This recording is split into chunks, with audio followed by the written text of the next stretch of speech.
Topic हो। इस video के अंदर आपके साथ शेयर किया जा रहा है MGT 201 फाइनेंशियल मैनेजमेंट का क्विज नंबर 3 की लाइव रिकॉर्डिंग। किसी भी मिस्टेक की सूरत में इसका करेक्ट आंसर आपको इसके कमेंट सेक्शन में मिल जाएगा, जिसको पिन कमेंट कहा जाता है। और आपके पास कोई स्टार्ट करने से गैजेट क्या होना चाहिए, आपके पास एक कैलकुलेटर होना चाहिए, सॉफ्टवेयर या हार्डवेयर मीन्स के चाहे लैपटॉप वाला यूज़ कर ले, चाहे आप हार्डवेयर अलग से आप रिक्वायर्ड अगर है तो वो यूज़ कर ले।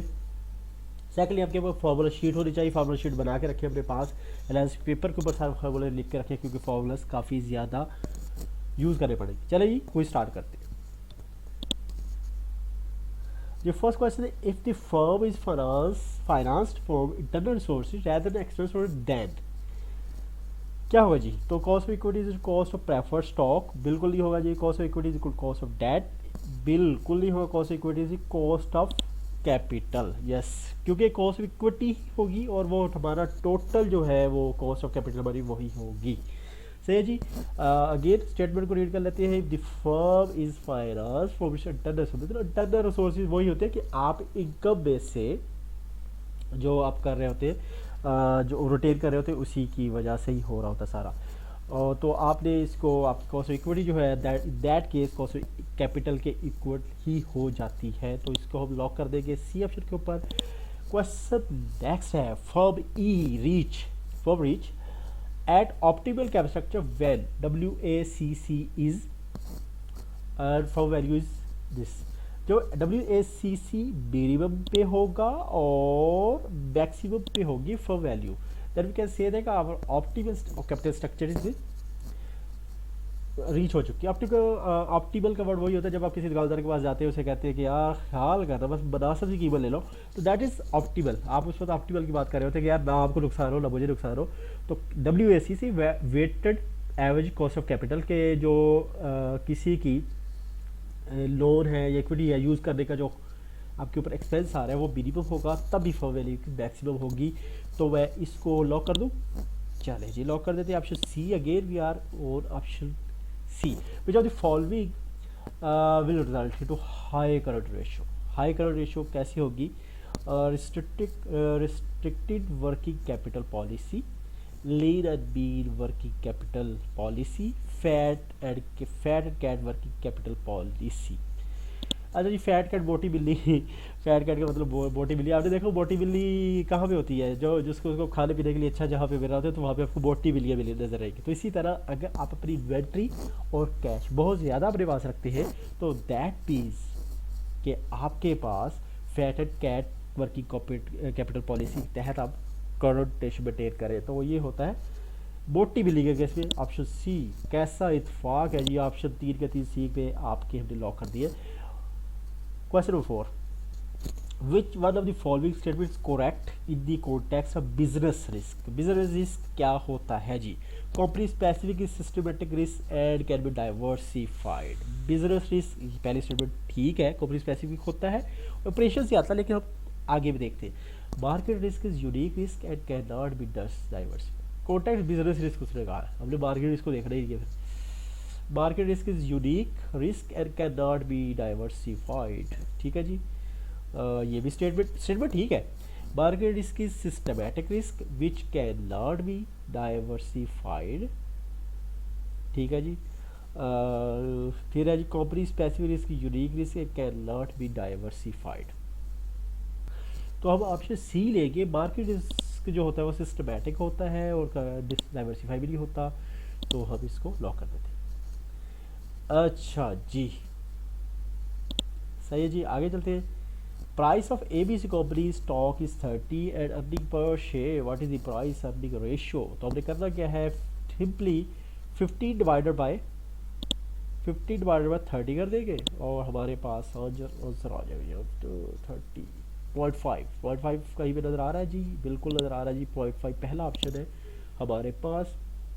अच्छा जी, शेयर प्राइस दी हुई है, ठीक है जी। शेयर प्राइस को अर्निंग पर शेयर EPS से डिवाइड करेंगे। ना जी ना, दोबारा मुझे सोचना पड़ेगा, मैं मिस्टेक कर रहा हूँ जी। प्राइस ऊपर है 30 और अर्निंग पर EPS, तो डिवाइड होगा तो प्राइस अर्निंग रेशो आएगी, तो 15 सॉरी जी सॉरी, कैलकुलेशन गलत कर ली मैंने। लाइव कैलकुलेशन असल में करते हैं ना, तो 30 प्राइस स्टॉक पर डिवाइडेड बाई 52। यस, बड़ी जल्दी गलती पकड़ ली है जी हमने। अब इसको लॉक करें, चलिए लॉक कर दिया। विच of the following indicates financial leverage of a company. अच्छा जी, फाइनेंशियल लेवरेज क्या होता है जी? फाइनेंशियल लेवरेज होता है debt to total asset ratio. मतलब फाइनेंशियल लेवरेज हम उसी को कह रहे होते हैं जब हम डेट यूज़ करते हैं ना, तो उसको हम कह रहे होते हैं कि जी ये फाइनेंशियल लेवरेज हम कर रहे हैं। तो उसका रेशियो जब टोटल एसेट से देखते हैं तो that is called financial leverage. तो debt to total asset ratio option A को मैं 1 को लॉक करता हूँ। Question number 7, suppose the fix cost of leather shoe companies 30,000, sale price this as variable cost per unit this. अच्छा, ये असल में क्या पूछा है हमने?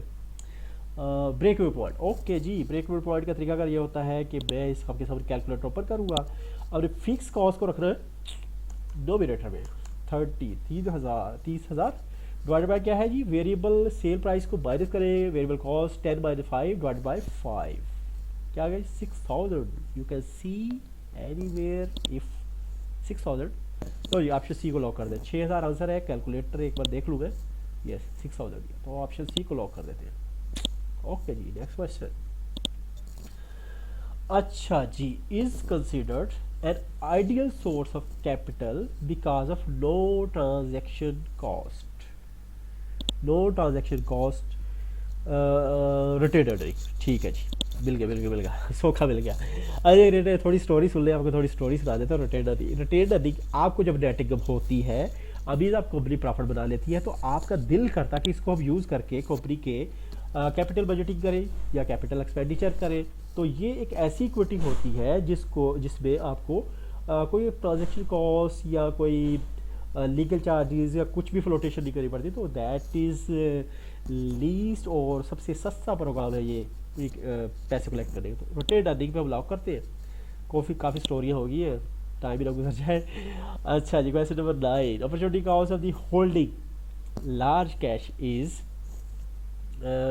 Yes when interest rates in market are high. देखिए जी, अपॉर्चुनिटी कॉस्ट भी हाई होगी उस टाइम। सही है जी, क्या कहना चाह रहा है? Holding cash is high when interest. देखें, आपके पास कैश है, ठीक है, और आप उस कैश को रख के बैठे हुए हैं, जबकि उसको कैश को अगर आप इन्वेस्ट कर देते हैं या जैसे बैंक की एग्जाम्पल लेते हैं, बैंक अगर कैश रख के बैठ जाए तो उसको कुछ हासिल नहीं होगा, और अगर इंटरेस्ट पे दे देगा तो कितने उसमें पैसे आएंगे। और इंटरेस्ट मार्केट में ज़्यादा चल रहा है तो आपके पास पैसे रखना भी आपको ज़्यादा कॉस्ट पड़ेगी। ठीक है, आप लॉस कर रहे हैं ना, मतलब कुछ लॉस कर रहे हैं उसको अपने पास रख के। तो opportunity cost of holding cash large case is high when interest rates in market are high. सही है जी, लॉक करूँ? कर देती है जी। लास्ट क्वेश्चन है जी, calculate tax shield benefit if value of debt this, value of equity this and this. ठीक है जी, तो इसके अंदर हमने करना ये होता है वैल्यू ऑफ डेट। ठीक है जी, टैक्स शील्ड बेनिफिट। तो हम इसको कैलकुलेटर खोलते हैं, और तो टैक्स शील्ड हमें कितने में आएगा? तो हमें आएगा 0.35 मल्टीप्लाई 15 1 2 3 5 25 सारा आंसर। यस, ये है 5 25।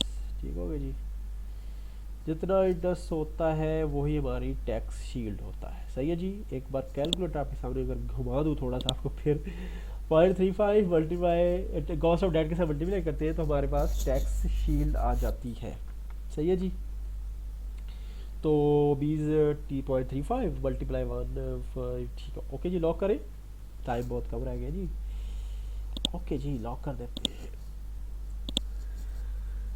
चलिए माशाल्लाह, इसके साथ ही हमने क्विज ऐड कर लिया है। कोई भी मिस्टेक की सिर्फ कमेंट सेक्शन देखेगी वीडियो को आपको, और अगर आपको कोई मिस्टेक होगी तो वहाँ पे ज़रूर नजर आएगी। तब नेक्स्ट वीडियो तक के लिए अल्लाह हाफ़िज़, अस्सलाम वालेकुम।